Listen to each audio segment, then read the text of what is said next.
Kochi, a city etched by the sea and seasoned by time. For centuries, its name was whispered in the royal courts and trading halls of empires carried on the monsoon wind. And it was all for this. Kurumulaku, black gold. The spice that built fortunes, launched armadas, and painted maps. But here, in its very cradle, this coveted spice held a bitter secret. A secret buried in the humidity of the Malabar coast. The story of a rebellion that never made it into the grand histories. A dangerous plan known as the Pepper Plot. By the late 18th century, the merchants of the Dutch and later the British East India Company were no longer just guests. They were masters. What began as a handshake over spice barrels had become a stranglehold. They controlled the ports. They dictated the price. The very pepper grown in the hills by generations of farmers was no longer their own. A tax was levied on their sweat, and a price was fixed on their legacy. The wealth of Malabar was draining away, funneled into the company's coffers, leaving the people who cultivated it with diminishing returns and even less dignity. But the spirit of Kochi, weathered by monsoons and invasions, would not be so easily crushed. In the labyrinthine lanes of Mattancherry, in the shadows of the spice eras, whispers began to turn into plans. They were not kings or generals. They were men who had seen their world shrink. A spice trader whose profits now barely fed his family. A local chieftain stripped of his authority. A farmer bound to a crop that no longer belonged to him. Their goal was audacious. It wasn't just to fight back, it was to hit the company where it hurt the most. Its purse. They would manipulate the very source of its power, the pepper.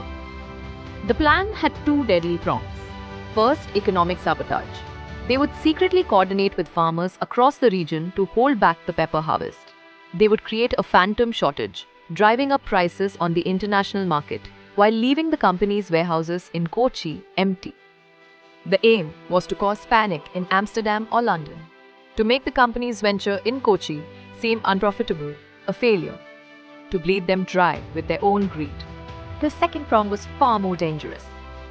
If the economic sabotage was discovered, a network of local Kalari warriors and disgruntled soldiers would rise up, aiming to seize the armory and drive the company forces into the sea.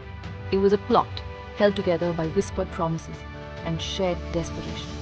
But in a city of spies, where every wall had ears and every coin could buy loyalty, silence was the most fragile commodity of all. And like so many dreams of freedom, it was broken by the oldest poisons. Betrayal. We all know who it was. A merchant afraid of losing everything, a rival seeking favor. The records are silent. The company's response was swift and merciless. Raids were conducted under the cover of darkness. The leaders, the merchant, the chieftain, the farmers, they were dragged from their homes. There was no lengthy trial. The company's justice was designed not just to punish, but to terrify, to make an example of them. The pepper plot was crushed before a single fire was lit. The leaders were executed or exiled. The story was suppressed, buried under official company reports of minor local unrest. For 2 centuries, the plot remained a ghost. But you cannot execute an idea. You cannot bury a spirit. Today, the spice markets of Kochi are alive again, and the pepper trade is back in the hands of its people. The descendants of those who once had to bow to foreign masters.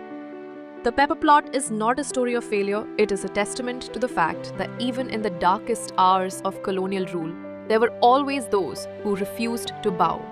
A reminder that in every grain of pepper from this coast, there is an echo of defiance, a story waiting to be told.